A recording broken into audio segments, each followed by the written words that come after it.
ពីសំណួរទេឆ្លងផុតបានតែឆ្លើយចប់7សំណួរហ្នឹងទៅលុយសល់ប៉ុន្មានគឺរបស់អ្នកទាំងពីរអាចយកទៅជួយអ្នកដែលគាត់ខ្វះខាតឬមួយក៏ចង់រកស៊ីទៅតាមអារម្មណ៍ចំណង់ចំណូលចិត្តរបស់យើងអូខេអូខេចំពោះលក្ខខណ្ឌយល់នៅយល់ទេបងយល់ទេណាអូខេបាទដូច្នេះសម្រាប់កម្មវិធីសូមចាប់ផ្ដើមសំណួរទី1 200 មីលានមកត្រឹមរដូវកាលទី2អូខេលោកជេកលោកបឺតបាទមើលនេះ LED ប្រាក់បង្ហាញជូនតួលេខគឺ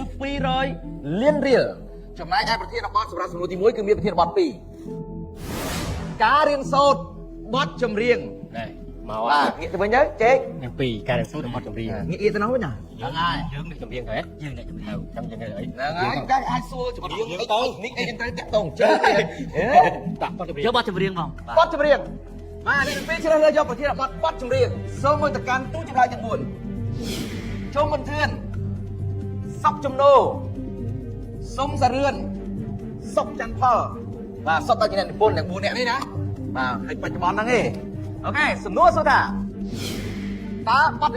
បទសន្យាស្រុកស្រែរបស់កម្ពុជាតារាចម្រៀងពីសវត្តនិពន្ធទំនុកច្រៀងដោយកវីមួយរូបណា